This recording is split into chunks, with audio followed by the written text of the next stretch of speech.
Oi galera, sejam todos bem-vindos a mais um vídeo do canal. No vídeo de hoje eu trago para vocês esse livro do autor Augusto Cury, O Mestre do Amor. Aí eu gostaria de ler com vocês. Esse vídeo é mais na pegada de ASMR. E eu espero que vocês relaxem e curtam esse vídeo e essa leitura. Se você ainda não for inscrito no canal, te convido a se inscrever aqui abaixo e ativar o sininho para você receber vídeos novos. Então vamos começar, gente. Aqui no subtítulo desse livro fala: Jesus, o maior exemplo de sabedoria, perseverança e compaixão.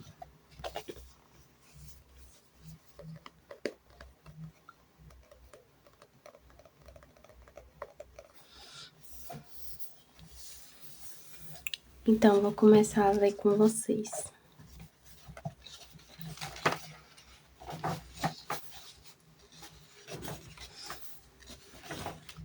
Bom, gente, eu já li algumas partes desse livro. Faltou terminar as outras.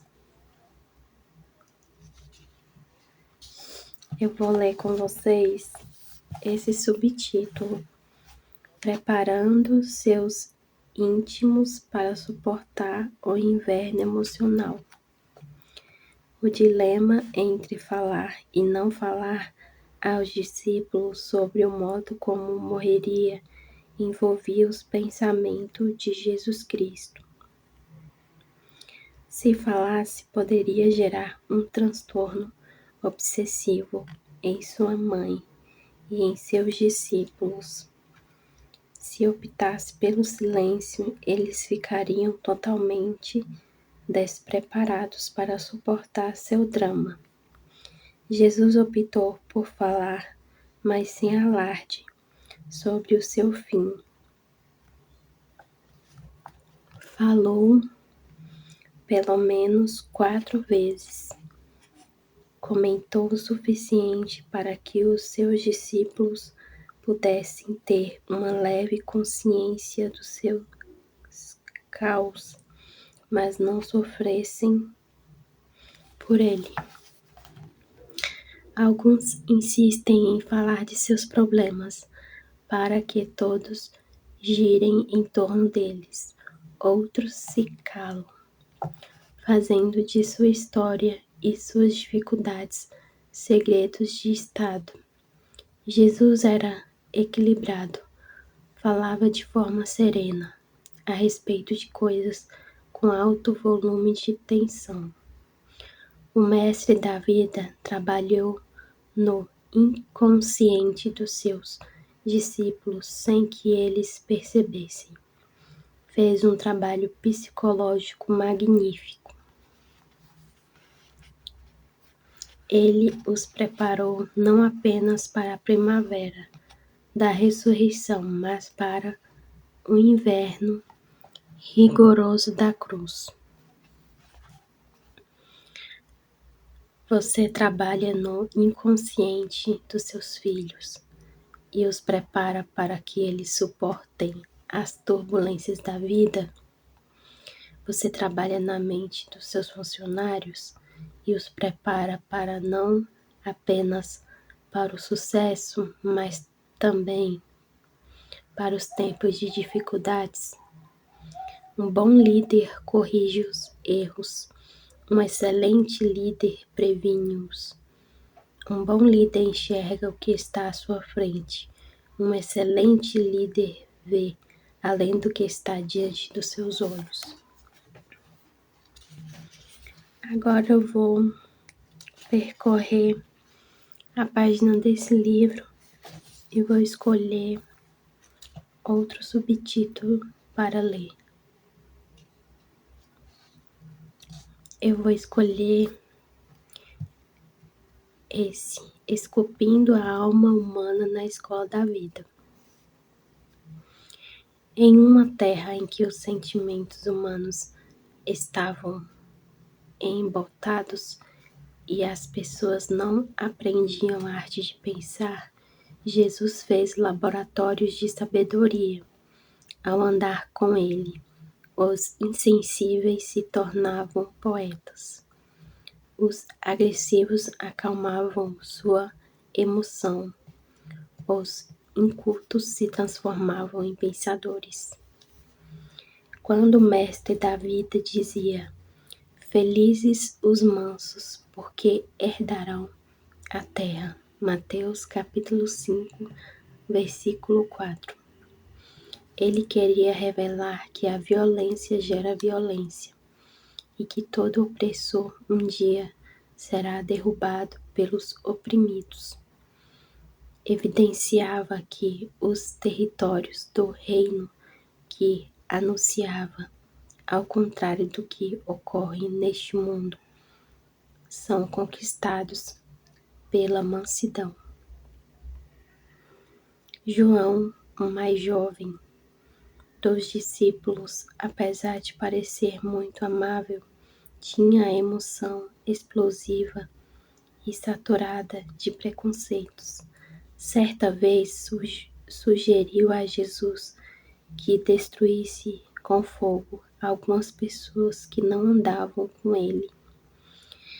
Lucas capítulo 9, versículo 54.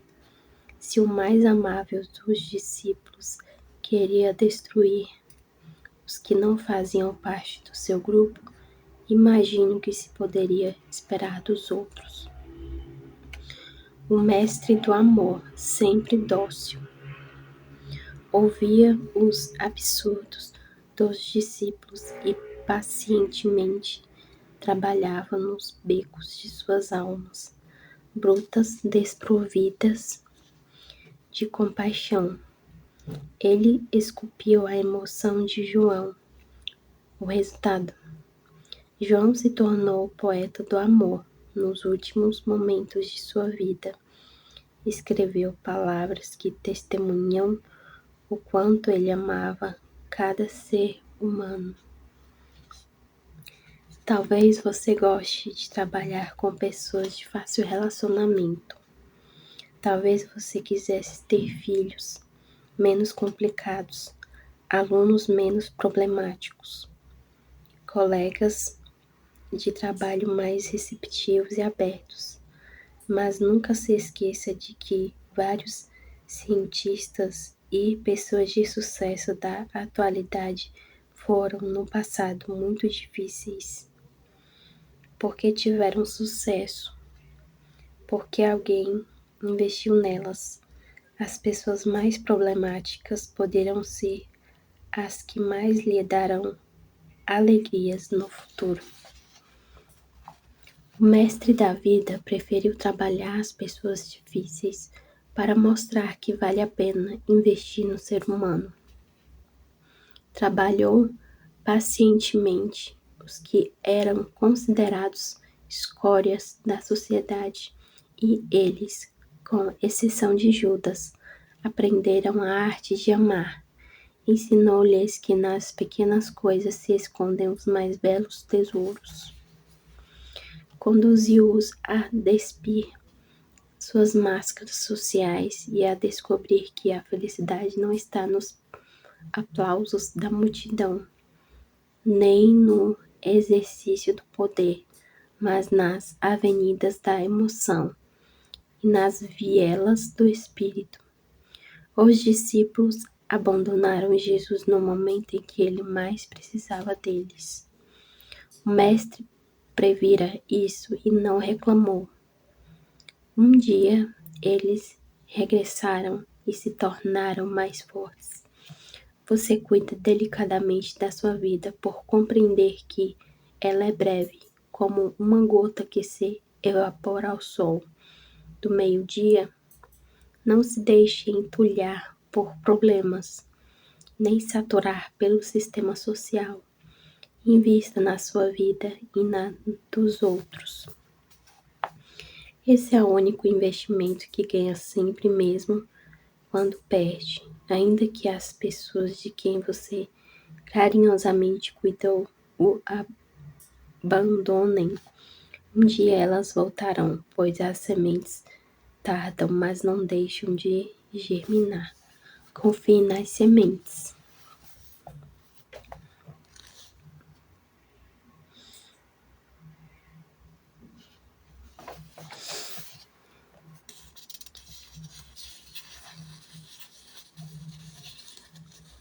E aí, você está conseguindo relaxar? Eu espero que você esteja gostando dessa leitura e que essa leitura esteja te acalmando e te levando à imaginação daqueles tempos em que nosso mestre estava semeando, estava pregando o amor e a generosidade.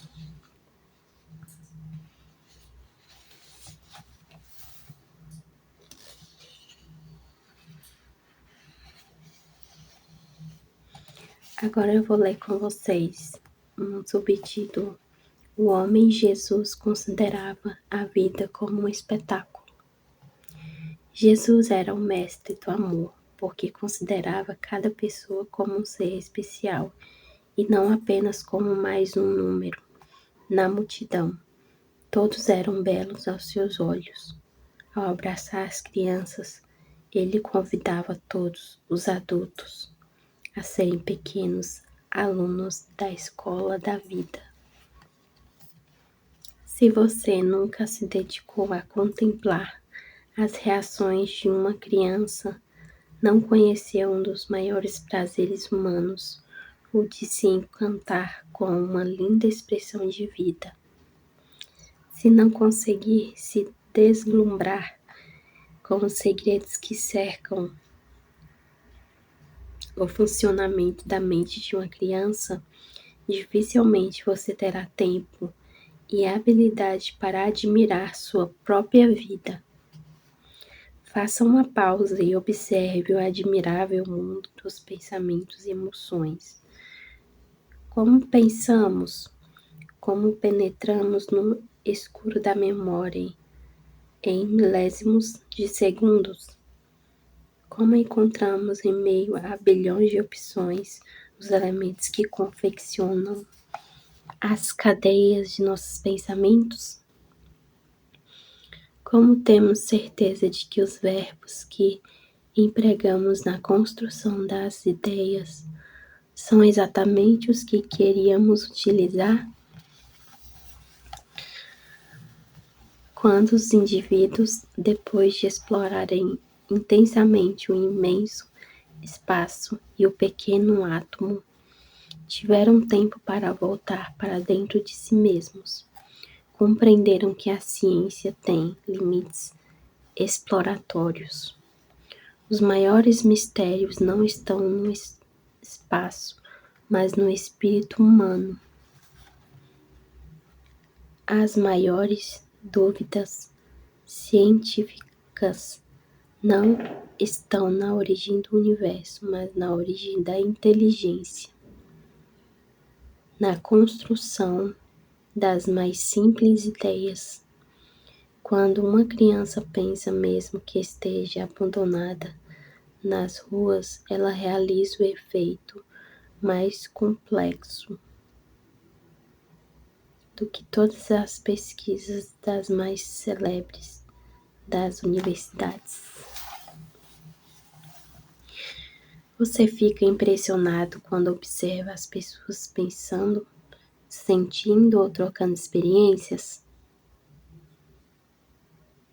Os programas da Microsoft são sistemas arcaicos, se comparados aos fenômenos que nos fazem produzir os momentos de alegria e tristeza, tranquilidade e ansiedade.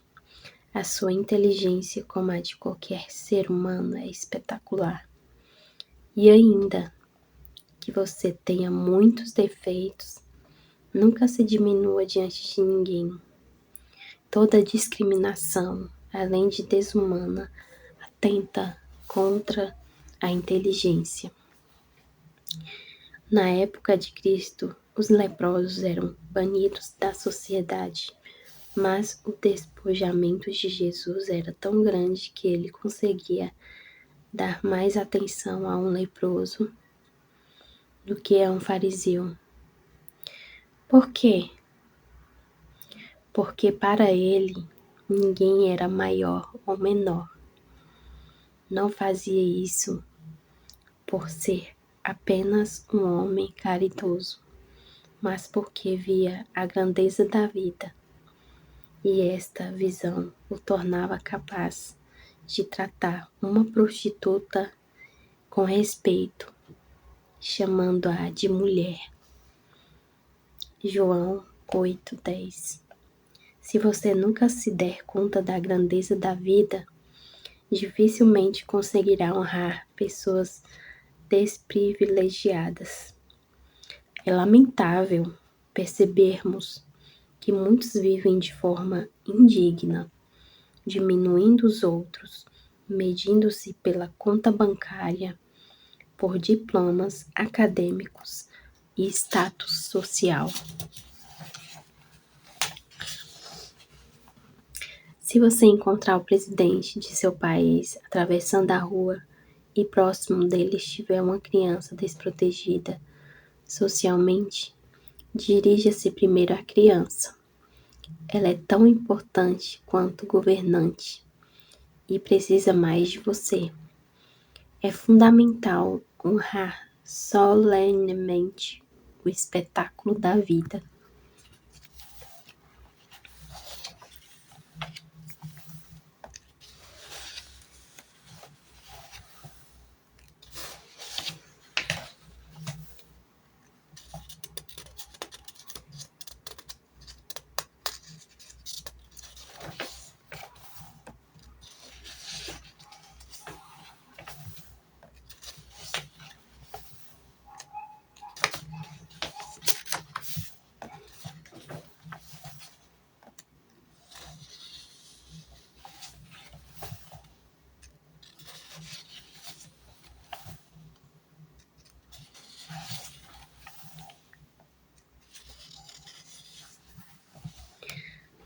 As mulheres ao pé da cruz. Quem estava mais próximo de Jesus nos momentos finais de sua vida? Seus amigos ou as mulheres?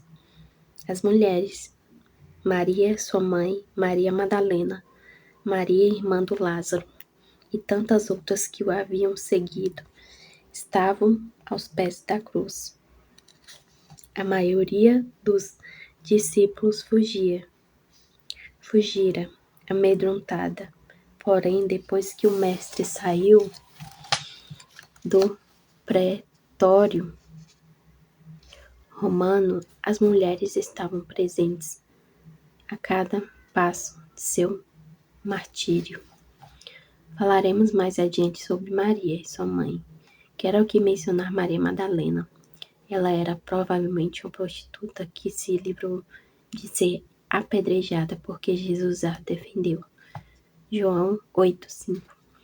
Ela correu o risco de ser morta para protegê-la, mas fez isso porque para ele Maria Madalena era um ser humano único. Acolheu-a sem exigir nada em troca. Sua vida ganhou um novo significado quando passou a conhecê-lo. Aprendeu a amar as pessoas, principalmente o seu mestre. Aqui nesse livro está falando, ele correu o risco de ser morto para protegê-la. Ou seja, Deus correu o risco, Jesus correu o risco de ser morto para proteger Maria Madalena. Agora, ela assistia à sua morte. Madalena chorava aos prantos. Imagine a cena. Ela devia tentar se soltar da multidão e correr para abraçá-lo, mas muitos o seguravam. Sabia que Jesus era dócil e que vivia em função de cuidar das feridas da alma e do corpo das pessoas. Não admitia que aquele que educara sua emoção para ter sensibilidade estivesse morrendo de maneira tão insensível.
Uma incrível história de amor. Há uma passagem na biografia de Jesus que sintetiza a incrível história do amor de Deus pela humanidade. Ela diz: porque Deus amou o mundo de tal maneira que deu seu Filho único, para que todo aquele que nele crê não pereça, mas tenha vida eterna. João 3,16. Vamos deixar de lado o aspecto religioso e nos ater ao conteúdo jurídico e psicológico dessa passagem. Ela parece de fácil compreensão, mas reúne complexidade e generosidade.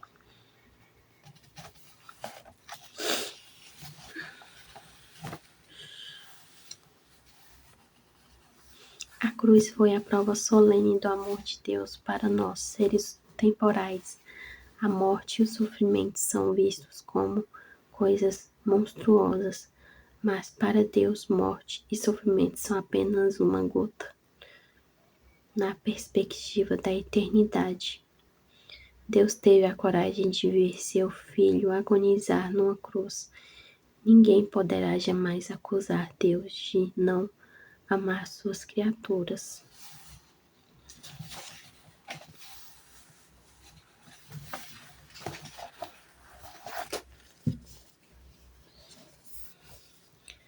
E aí, me conta, você gostou dessa leitura? Deu para aproveitar alguma coisinha dessa leitura? Você sentiu paz, serenidade? Eu espero que você tenha sentido. É um turbilhão de emoções, tenha sentido a presença de Deus. E eu espero que essa leitura tenha te ajudado a relaxar e que você possa ter uma noite incrível de paz, de descanso, de comunhão na presença de Deus. Eu te convido a deixar o like para que o YouTube entenda que esse vídeo é relevante, é bom e importante. Então essa foi a leitura de hoje.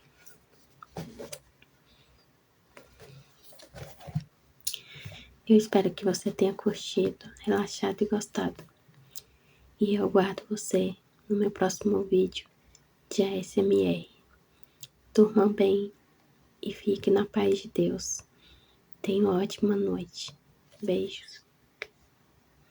E até o próximo vídeo.